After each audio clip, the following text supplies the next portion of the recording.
3 weeks ago, I did something that as women don't feel very comfortable doing, and that is to look at my finances. I know it's kind of like not a topic that we talk about very often, especially as an online business owner, as a content creator. And it's definitely something that I had been pushing to the side.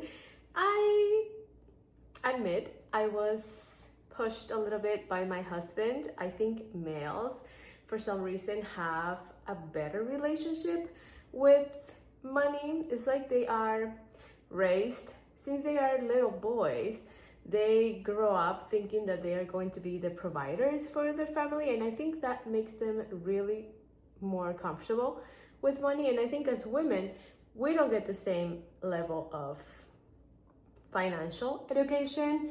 And now in this age where so many women have jumped into the online world, I think it's easy to think about all of the creative logistics and how to make money online and how to be a content creator and how to be a stay-at-home mom and have a business. But there's not a lot of conversations around money, how to manage your money, how to grow your money. And again, I am guilty of not talking about it enough and not exercising it enough. So thanks to my husband, I did this little exercise 3 weeks ago, and today I want to tell you about it because I discovered something really mind-blowing, and also it helped me give me some peace. I feel as a content creator, sometimes our months can look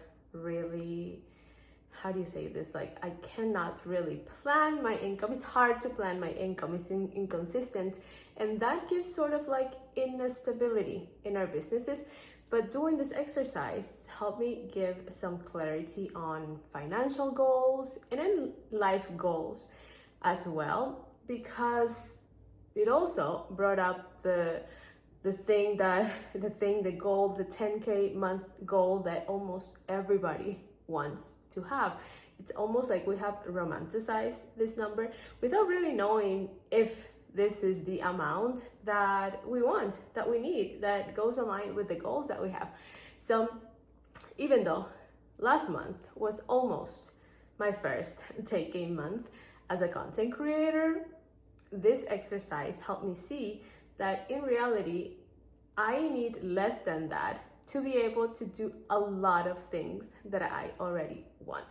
So with that introduction, I wanna remind you that we are doing a 100 days of daily YouTube posting. We are on week 3. My name is Anna, and we are talking about life as a content creator, homeschooling, balancing business and creative living, and having a family as a mom, as well as some sprinkles here and there of how our life is here in Reno, things that we love to do, places that we love going to.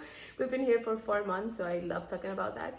And I also talk about our passion for travel, family travel, and of course, my obsession with fantasy romance books. And my face looks weird today because I woke up a little puffy and I decided to put this in and do my video before the kids wake up. so yeah, make sure you subscribe. Make sure you go into some of my recent videos because we have been talking about all of these things already. I want you to be part of this challenge, and I would love to see you through the end with me. So this exercise that I did, I basically grabbed my computer, opened a spreadsheet, and decided that I wanted to figure out exactly what were my expenses. Okay, it's easy to have an idea of things that you pay all the time, like your rent and your phone and your vehicle insurance. So those are things that you kind of know you have to pay, but there are so many hidden things. And I discovered this thanks to this exercise. And also, there are expenses that are not going to be the same every month, but you can estimate them based on the previous month's and how those expenses have looked. So I opened my computer and I decided to start with my fixed expenses, which were going to be a lot more easy to track. And I went into my bank statements, into all of my cards, and started looking. And you know what? Yes, I found the obvious things, the things that I know I pay, usually the bigger amounts.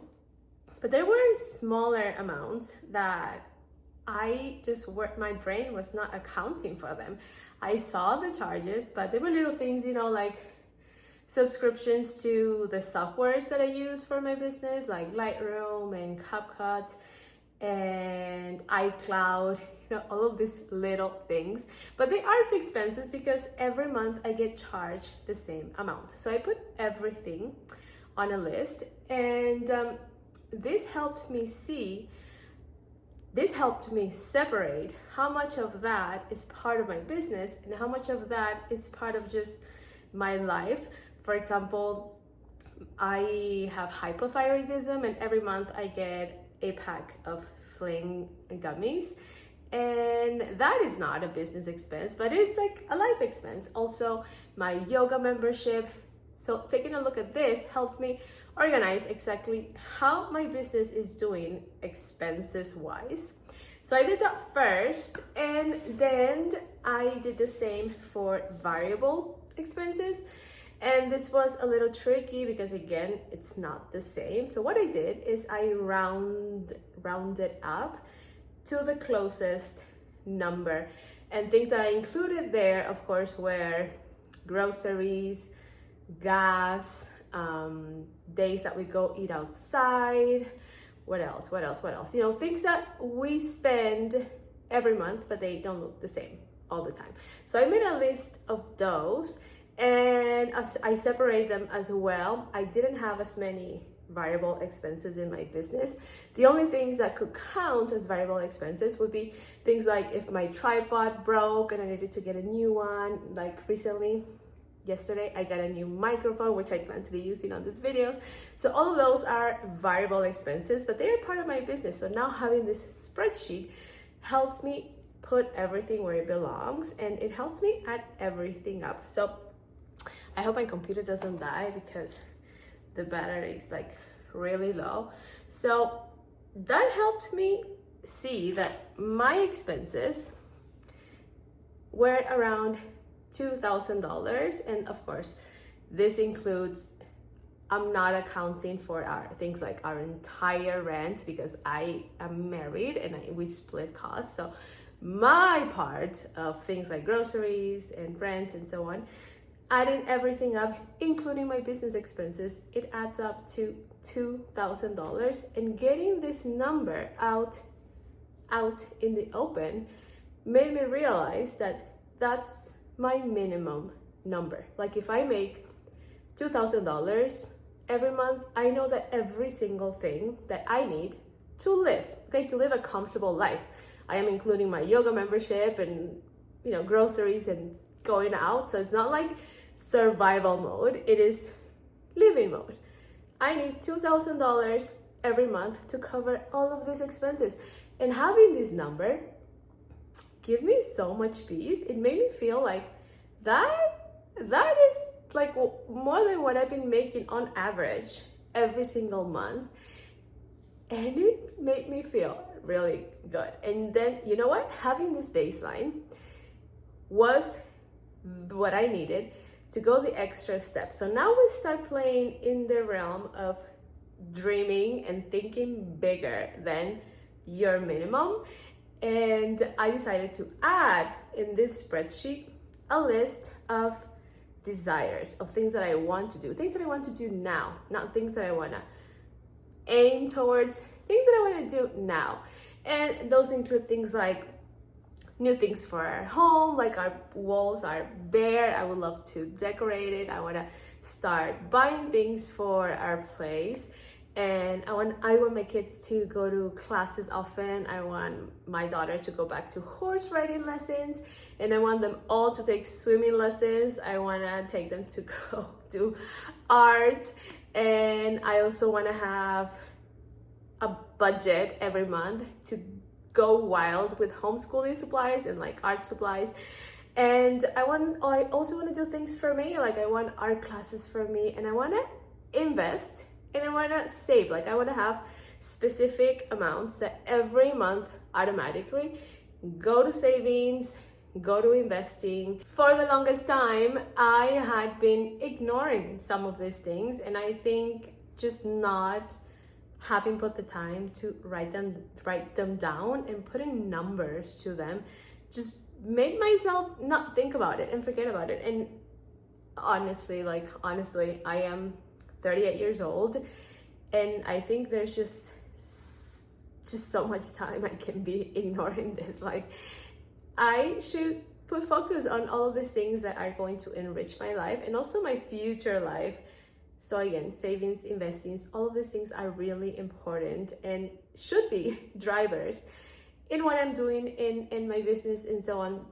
So once I put all of these exciting things, which I know there will be more, as my business grows, I will allow myself to dream higher. But after I put all of this together, I realized that with around $4,500 every month, like not even 5K. Okay, let's say 5K. If I made 5K every single month, I would be able to pay all of my expenses, all of my business expenses, and also do all of these things that I want to do now. Isn't it crazy? Isn't it crazy that we dream about 10K months, and of course, with bigger months, bigger dreams, bigger possibilities, bigger ways you can gift to others. But it made me feel like I have been aiming for this massive jump, and if I can organize and plan my goals based on this 5K a month goal, I could do all of these things. How approachable does that feel?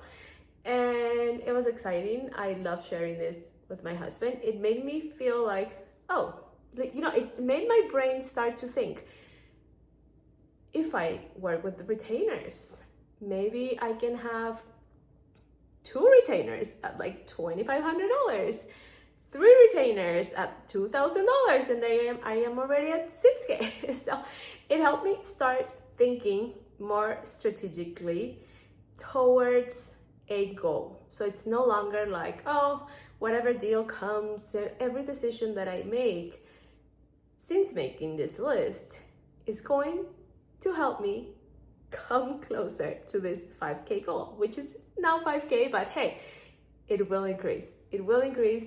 And I wanted to share this with you because it was a really, really eye-opening exercise. It's guiding all the things that I am doing right now. It's even guiding this YouTube thing that I'm doing, because I would love for this channel to grow. I would love for this to be another income stream for my creator business. And now I have something that is pushing me towards doing this, which is challenging. And of course it's challenging. Being here every single day, bringing things out of me, it is challenging. But now I feel like I have a compass guiding me. So if you haven't done this and you are an online business owner, if you're a content creator, mom, and this is mainly an advice if you don't work a 9 to 5, because things are a little different when you know exactly how much you make, and every single month you have a specific amount that's coming in. This is more so an advice for women like me who don't have the certainty but are trying to build some. Do this exercise. I think it's going to be a great experience. You will feel tension, especially at the beginning. It's going to be hard to look at the numbers and then realize that maybe you're spending more money than you ever thought.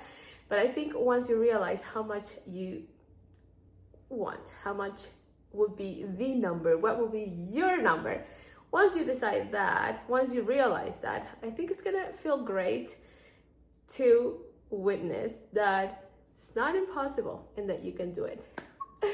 Anyway, that's the video for today. I hope you enjoyed it.